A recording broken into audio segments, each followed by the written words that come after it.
con trai của Triệu Lệ Dĩnh và Phùng Thiệu Phong đẹp trai và dễ thương. Con cái của các ngôi sao trong ngành giải trí luôn khiến chúng ta kinh ngạc, những đứa trẻ này dường như sinh ra đã có nhan sắc thiên bẩm, khiến người ta khó lòng rời mắt. Ngoại hình của Đinh Định thực sự nổi bật, thừa hưởng hoàn hảo vẻ đẹp trẻ trung của Đông Kiệt.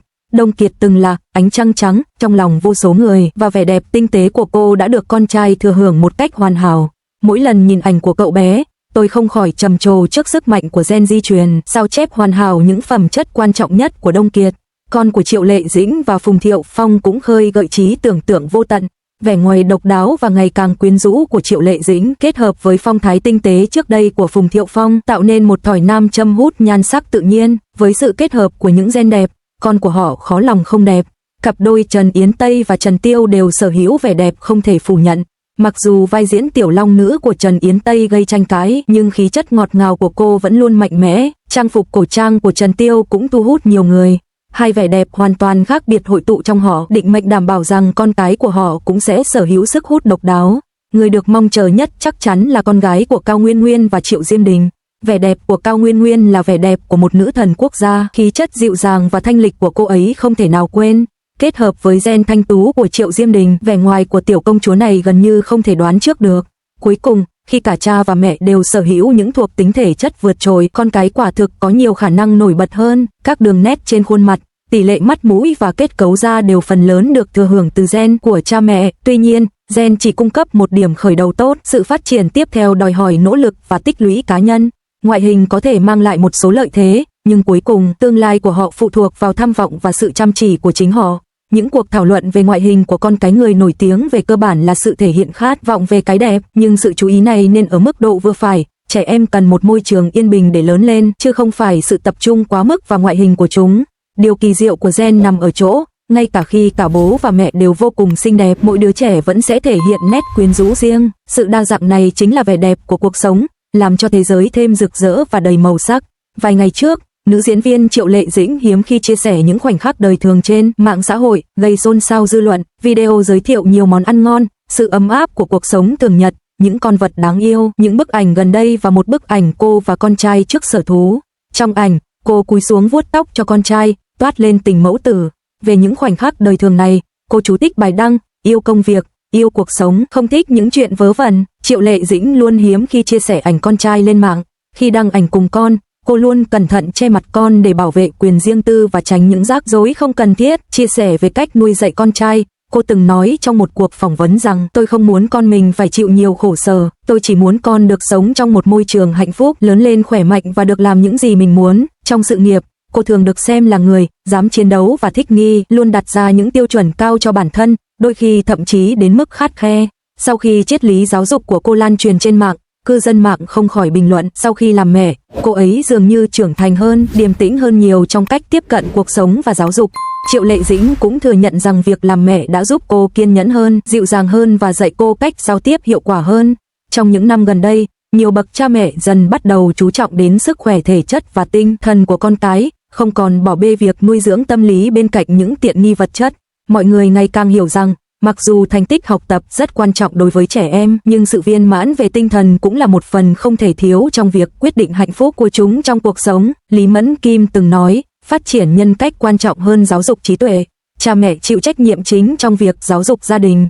Chú trọng đến sự hình thành nhân cách và những thay đổi của nó mới là trách nhiệm thực sự đối với cuộc đời của một đứa trẻ. Y Trong Thiên từng nói về một hiện tượng phổ biến, nhiều bậc cha mẹ hướng đến sự thành công của con cái. Phương pháp của họ là học thuộc lòng và phương tiện của họ là liên tục gây áp lực lên con cái, cho dù đứa trẻ có tốt bụng, khỏe mạnh hay hạnh phúc hay không, không ai nghĩ đến điều đó. Trong thực tế, điều này thường xảy ra, cha mẹ đòi hỏi con cái phải đáp ứng kỳ vọng của họ, nhưng không bao giờ quan tâm đến áp lực mà con cái đang phải chịu đựng. Nhiều người quen đánh giá giá trị của một đứa trẻ bằng điểm số, nhưng từ lâu đã bỏ quên những nhu cầu nội tâm thực sự của đứa trẻ. Theo thời gian, sợi dây luôn căng thẳng đó cuối cùng sẽ đứt và thế giới tinh thần của đứa trẻ sẽ gặp nguy hiểm. Giáo sư tâm lý gia đình He Linh Phân đã chia sẻ một trường hợp để lại ấn tượng sâu sắc trong tôi. Một cặp vợ chồng giáo sư từ Đại học Fudan đã đưa con trai 14 tuổi của họ đến gặp He Linh Phân để được giúp đỡ, hy vọng ông có thể đưa ra lời khuyên về giáo dục thông qua cuộc trò chuyện với cậu bé. Trước đó, cậu bé đã nhiều lần cố gắng tự tử bằng cách cắt cổ tay và nhảy từ các tòa nhà, thậm chí còn có ý định tự tử. May mắn thay, cha mẹ cậu đã phát hiện ra khuynh hướng tự tử của con trai mình kịp thời. Trong cuộc trò chuyện sau đó, Hè Linh Vân phát hiện ra rằng cậu bé có thái độ rất tiêu cực đối với cuộc sống và không tìm thấy ý nghĩa trong cuộc sống. Cậu bé cảm thấy mình chưa bao giờ thiếu thốn bất kỳ tiện nghi vật chất nào khi lớn lên và không hối tiếc về những theo đuổi vật chất của mình. Cậu lo lắng rằng nếu không vào được trường trung học tốt, cha mẹ cậu sẽ chỉ cảm thấy xấu hổ. Cậu không thấy hy vọng gì cho tương lai, tin rằng cuộc sống chỉ là một vòng luẩn quẩn của những chuyện tầm thường. Sau khi nghe con trai kể, giáo sư He hỏi, bây giờ con thấy việc gì có ý nghĩa với mình? Cậu bé suy nghĩ một lát rồi nói rằng mỗi cuối tuần cậu dành 2 tiếng đồng hồ làm tình nguyện viên tại một quán cà phê mèo, dọn dẹp cho 34 con mèo và giúp chúng ăn uống, chăm sóc. 2 tiếng đồng hồ đó là những khoảnh khắc hạnh phúc hiếm hoi mà cậu bé trải nghiệm được. Cuối cuộc trò chuyện, giáo sư He đề nghị các bậc phụ huynh nên thử nuôi một con mèo cho con mình, hy vọng điều đó sẽ giúp đứa trẻ tìm lại ý nghĩa cuộc sống và kết nối lại với thế giới. Sau khi chia sẻ trường hợp này, giáo sư He Linh Phân đã thảo luận về sự hỗ trợ mà cha mẹ nên dành cho con cái trong giáo dục gia đình. Điểm quan trọng nhất là vun đắp ý thức về giá trị của trẻ, cho phép chúng sống trong tình yêu thương và các mối quan hệ và gặt hái được những điều tốt đẹp trong cuộc sống. Là cha mẹ, chúng ta nên đưa con cái tham gia các hoạt động xã hội và nhiều hoạt động khác ngoài học tập để nâng cao nhận thức thực tế về cuộc sống. Nếu một người luôn chịu áp lực và không tìm được lối thoát cảm xúc, thế giới nội tâm của họ sẽ ngày càng trở nên trống rỗng và họ sẽ sống trong lo âu ngày càng tăng. Nguyên tắc này áp dụng cho cả người lớn và trẻ em. Khi một người mất hứng thú với mọi thứ, hệ thống hỗ trợ cảm xúc của họ sụp đổ và theo thời gian, trái tim họ trở nên trống rỗng. Và đây chính là mối nguy hiểm lớn nhất trong giáo dục. Đứa trẻ đã trống rỗng trái tim nhưng cha mẹ lại hoàn toàn không hay biết. Khi một đứa trẻ bị trầm cảm dai dẳng, nếu cha mẹ phớt lờ, không đáp ứng được nhu cầu và khó khăn nội tâm của con, họ có thể dễ dàng đẩy con vào vực sâu không lối thoát. Đối mặt với áp lực học tập và những sự kiện thay đổi cuộc sống, nếu cha mẹ thể hiện sự lo lắng và xung đột nội tâm quá mức, bỏ bê nhu cầu cảm xúc của con, họ sẽ chỉ tích lũy thêm nhiều vấn đề gia đình. Nuôi dạy một đứa con xuất sắc là ước muốn của mọi bậc cha mẹ, nhưng đừng bao giờ quên, giáo dục tốt đòi hỏi sự đồng hành chu đáo và quan trọng hơn nữa, sự nuôi dưỡng của tình yêu thương. Như Kafka đã viết trong Sao Kafka bên bờ biển sao, một đứa trẻ giống như một cây non, và môi trường gia đình là dòng nước nuôi dưỡng nó. Nếu chất lượng nước kém, cây non không những không lớn lên thành cây cao mà còn héo úa và chết. Quả thực, điều này là đúng, môi trường mà một người lớn lên sẽ quyết định người đó trở thành người như thế nào. Các chất dinh dưỡng và điều kiện nuôi dưỡng mà một người nhận được trong quá trình trưởng thành sẽ quyết định cuộc sống mà họ sẽ có. Gần đây tôi nghe được một câu chuyện được một cư dân mạng chia sẻ khiến tôi vô cùng xúc động. Người cư dân mạng đó đang mua bánh ở tiệm bánh thì gặp một người mẹ và con gái. Cô bé 5 hay 6 tuổi, đi cùng mẹ, cẩn thận chọn một chiếc bánh rán, rồi mỉm cười. Cô bé nói với mẹ, mẹ ơi, mình mua thêm 2 cái nữa mà mẹ thích nhé. Như vậy, một cái cho mẹ, một cái cho bố, và một cái cho con. Được không ạ? Những người xung quanh nghe lời cô bé nói đều nghĩ cô bé rất hiểu chuyện và hiếu thảo, luôn nghĩ đến cha mẹ, họ khen ngợi cô bé vì đã nuôi dạy một đứa con như vậy. Không ngờ, mẹ cô bé lập tức mắng con gái, sao con mua nhiều thế? Nhà mình đâu có ăn bánh mì, sao con lại phí tiền thế? Cô bé giải thích, cảm thấy oan ức, ngon lắm, con muốn mẹ cũng thử một ít. Nhưng mẹ cô bé vẫn tiếp tục mắng mỏ giận dữ, ăn cái gì? Nhà mình vất vả kiếm tiền, không phải để ăn bánh mì. Trong lúc mắng mỏ, bà còn than phiền, nhà mình kiếm tiền là vì con, nhà mình vất vả lắm. Sau khi chứng kiến cảnh tượng này, cư dân mạng cảm thấy vô cùng thương xót cho cô bé. Có lẽ cô bé sẽ không bao giờ hiểu mình đã làm gì sai khi chỉ muốn chia sẻ món ngon với người thân yêu. Tình trạng tồi tệ nhất của một gia đình là gì? Có lẽ là thế này, khi có vấn đề xảy ra, mọi người chỉ đổ lỗi cho nhau và ngay cả điều đơn giản như nói năng tử tế cũng khó thực hiện được. Cha mẹ nhỏ Noel và tính toán, con cái quá thận trọng, mâu thuẫn gia đình liên tục xảy ra, cảm xúc luôn căng thẳng và xung đột ngày càng chồng chất. Môi trường gia đình như vậy thường thiếu linh hoạt, các thành viên trong gia đình thiếu cảm giác thoải mái và không thể tương tác tự do hay dễ chịu, như thể bất cứ điều gì cũng có thể chia rẽ gia đình. Mối quan hệ gia đình tốt phụ thuộc vào cảm giác thoải mái, giáo dục gia đình tốt cũng phụ thuộc vào tâm lý thư thái của cha mẹ.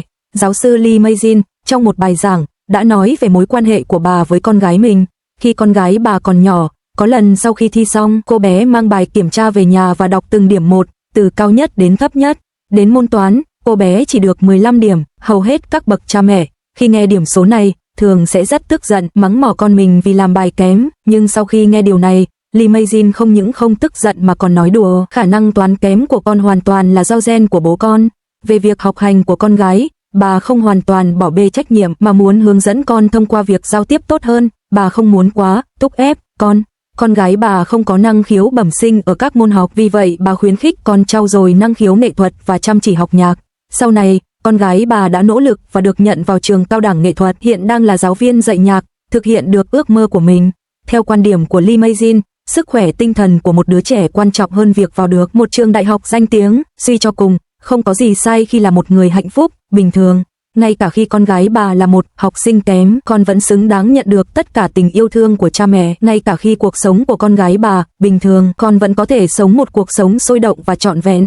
Thực tế, khi suy ngẫm lại, mục tiêu thực sự của giáo dục là nuôi dưỡng một đứa trẻ toàn diện, hạnh phúc và khỏe mạnh. Trên con đường trưởng thành, việc cho phép trẻ em mắc sai lầm là điều vô cùng quan trọng. Họ có thể vấp ngã và thất bại ở mỗi bước đi, và họ có thể không thành công ngay lúc này, nhưng sẽ luôn có một con đường dành cho họ trong tương lai. Trong giáo dục, việc đồng hành cùng con cái vượt qua những thử thách, giao tiếp kiên nhẫn và bình tĩnh với chúng và trân trọng những điểm mạnh của chúng là sự hỗ trợ tốt nhất mà chúng ta có thể dành cho chúng. Một gia đình cùng nhau tận hưởng thời gian bên nhau, với tiếng cười và những cuộc trò chuyện, và cha mẹ và con cái cùng nhau thảo luận cởi mở, sẽ tự nhiên gặt hái được niềm hạnh phúc gấp đôi, và con cái sẽ cảm thấy an toàn hơn. Chuyên gia giáo dục Trần Mỹ Linh thông qua sự đồng hành tỉ mỉ và các phương pháp giáo dục hiệu quả đã nuôi dạy cả 3 người con trai của mình theo học tại Đại học Stanford. Triết lý giáo dục của bà từng được nhiều bậc cha mẹ công nhận rộng rãi. 3 điều rất quan trọng và đáng được mọi bậc cha mẹ thấu hiểu sâu sắc. Nói là một hình thức tự rèn luyện, và học cách lắng nghe cũng là một kỹ năng. 2. Nếu cha mẹ luôn chỉ trích con cái từ vị thế bề trên và không coi trọng suy nghĩ thực sự của con cái, khoảng cách giữa họ sẽ ngày càng rộng ra. Nếu con cái không còn tin tưởng cha mẹ và trở nên quá hoảng sợ ngay cả với những lỗi nhỏ, rạn nứt trong tình cảm của chúng sẽ càng thêm sâu sắc. Là cha mẹ, việc tìm ra cách giao tiếp đúng đắn với con cái, hiểu cách tham gia vào cuộc đối thoại bình đẳng và lắng nghe tiếng nói nội tâm của chúng là những cách quan trọng để giúp chúng giải quyết những nghi ngờ và thúc đẩy chúng tiến lên phía trước một cách vững chắc. Con cái là cái bóng của cha mẹ, gieo gì gặt nấy. Trong giáo dục gia đình, khi cha mẹ có tư duy tốt, con cái có thể phát triển nhân cách tốt.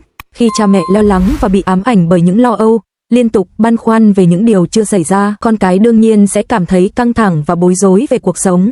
Khi cha mẹ giữ bình tĩnh và giải quyết vấn đề với thái độ tích cực và lạc quan, con cái đương nhiên sẽ đối mặt với khó khăn một cách hòa bình và bình tĩnh hướng tới tương lai. Thường thì, khi tâm thế đúng đắn, việc học hành sẽ diễn ra suôn sẻ và gia đình sẽ bình yên. Chỉ những bậc cha mẹ nào giữ được bình tĩnh mới có thể đồng hành cùng con cái một cách suôn sẻ qua mọi giai đoạn của cuộc đời và giúp chúng đạt được những kết quả mong muốn. Cung cấp sự đồng hành chất lượng cao, liên tục sửa chữa những thiếu sót của bản thân, ngừng giảng giải quá mức và cùng trưởng thành với con cái thông qua hành động. Lấp đầy khoảng trống tình cảm, hãy dành cho con cái nhiều sự khích lệ và khen ngợi trong cuộc sống hàng ngày, giúp chúng có được lòng tự trọng mạnh mẽ. Cung cấp sự hỗ trợ vững chắc, cha mẹ nên gánh vác trách nhiệm của mình, cho con cái biết rằng gia đình luôn là nguồn hỗ trợ lớn nhất của chúng, và khi đối mặt với những trở ngại không thể vượt qua, chúng nên nhớ về nhà trước tiên. Trong một bức thư gửi con gái, Lưu Vũ viết: nếu con muốn làm ngân hàng phố Uôn thì hãy cố gắng hết sức, nhưng nếu con chỉ muốn làm thợ làm bánh thì cũng được. Nếu con muốn tham gia chính trị, mẹ nhất định sẽ ủng hộ con. Một ngôi nhà sang trọng hay một chiếc xe đắt tiền không có giá trị bằng việc nuôi dạy một đứa con khỏe mạnh cả về thể chất lẫn tinh thần. Cha mẹ nên làm người dẫn đường, điều chỉnh suy nghĩ của mình, và tương lai của con cái sẽ được tươi sáng.